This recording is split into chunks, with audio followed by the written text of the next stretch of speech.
Going on, man? It's Long So Foreign TGB 1000 Grand Bandits is in code where your Mark Buchanan at. You know what I'm saying? I came here on Facebook again, you know what I'm saying, to bless y'all with a couple more bars. You know what I'm saying? What I'm finna spit to y'all is something so real because this shit happens in everyday life and we don't ever see it because it's behind closed doors and people be too scared to come out and tell what's going on.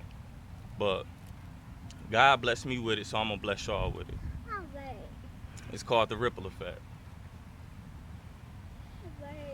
Now I'm gonna tell you like I told him about the little nigga Tim. Went to school and ball hard, the boy he played a butter rim. Game after game, and I heard the scouts they wanted Tim, and he went out there slanging iron. He was out there doing him. Cuz took him to the spot, showed him how to work the pot, showed him bands and told him you will get this if you hit the block. But Tim was smart, he knew it was consequences that came with that knot. Couple days later, shit, Tim he went to hit the block. Couple months passed, now Tim known up on a couple blocks. He was doing numbers, he was bringing racks up in the spot. Then he heard his brother had got killed by the gamble house. Heard his brother Greg had robbed some niggas by his grandma's house. The next day they caught the nigga slipping, posted by his car. Hawk was racing at him and his cousin, crept on side the ball. Then his cousin up the tech, got the bustin' at the Lex. Saw a nigga falling, swear he hit the other in his chest. Tim was gunning hard for that nigga running in the gray. Then he went and shot. Once he saw he shot him in his face, he thought, I can go to jail behind this bullshit today. I can go to jail for life and never see the NBA. Then he heard somebody yell, looked around and saw Cordell falling to the ground. Now Tim thinking like, what the hell? He got the bustin' at the Lex, shot a nigga in his chest. The other nigga ducked and popped back up and shot Tim in his neck.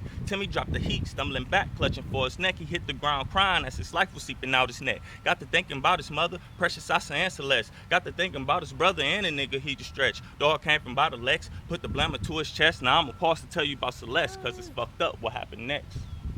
Everything we do has a ripple effect.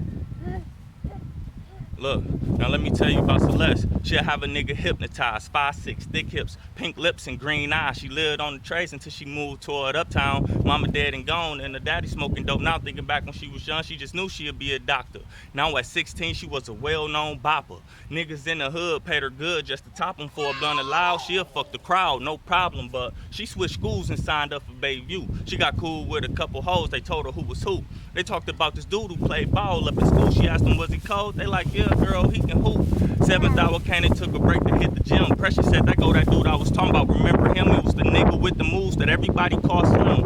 They exchanged words and he told her his name was Tim. It's been 3 months since Celeste, she fell in love with the dick.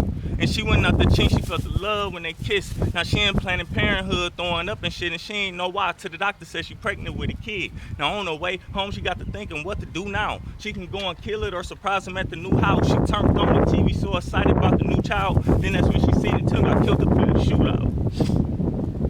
6 months later, 8 hours later, she was laid up in that hospital bed up in labor. The last 6 months she felt sick and wasn't eating, and she quit going to school to keep her pregnancy a secret. The doctor said push. Celeste screamed, I'm trying. She said push harder. Celeste started crying. Her heart was beating fast and she said the pain hurt. The doctor said just keep pushing, we gotta make it work. 11:59, December 31st. Celeste had a daughter but she died giving birth. But this ripple effect gets worse. You'll swear these people curse. She was 6 pounds, 5 ounces, 17 inches. Light skin, curly hair with little bitty fingers. They tried to say Celeste with a heart defibrillator. They wrapped the baby up and put her in an incubator. They tried to find relatives related to the newborn. Celeste's father OD last week off a heroin. Next 4 days, they had ran out of options and the doctor said we gotta put this baby for adoption. Now this 8 years later, 3 orphan homes later. The girl was growing up and everybody called her Jada. She had 2 best friends named Marianne and Kayla. And they shared everything from their play nails to makeup. Before she went to bed, she always thought up in her head, was her daddy still out there? Was her mama really dead? Was her granddaddy sweet? Did her granny bake sweets? These the things she always thought about before she went to sleep. The next week, she got adopted by this family called the Marshalls. Dude named John and a woman named Rachel. Rachel was a CNA and always bought Jada something. John stayed gone for hours. All he did was work construction. One night in her bed, she was laying in her room when she heard her door cracking. Someone crept up in her room. She knew her mom was working late and it wasn't a babysitter. And that's when she smelled the strong, heavy scent of liquor, then the hand under her sheet. All of a sudden she had to pee. Then he whispered in her ear, don't be afraid, it's just me. Then he kissed her on her neck and told her I can make you feel good. He put his hands up in her. She said, Daddy, this don't feel good. And every time he did it, she felt pain up inside. She tried to tell Rachel. Rachel said, stop telling lies. And this went on for days, I mean months, I mean years. This happened almost every day. Every night she shedded tears. And when she went to bed, he said it's time to be a woman. But Jada, she was young, she wasn't expecting what was coming. He climbed on top of her, she said, Daddy, please quit.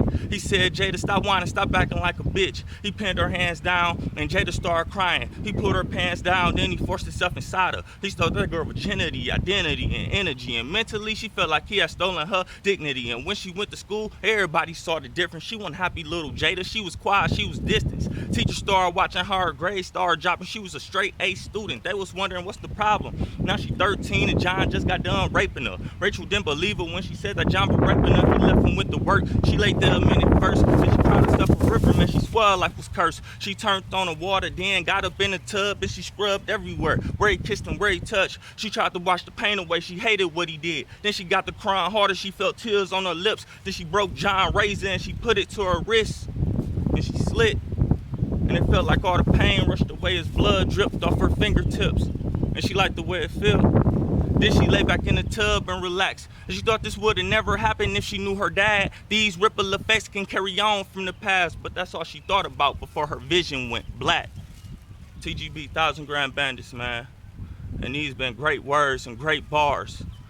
This shit got me, man, this shit got me so fucked up, dog. That shit's so real because it happens every day and we don't see these things that's going on in this world, dog, and it's so evil. And this is hell on earth, but, you know what I'm saying, please share, man. Spread the word, man. Spread the story. Let motherfuckers know what's going on, man. This been one. TGB 1,000 Gram Bandits is getting cold. Where your Mark Buchanan's out. Free all my shooters. Lil Boo, RP Ace, Gucci, Burr.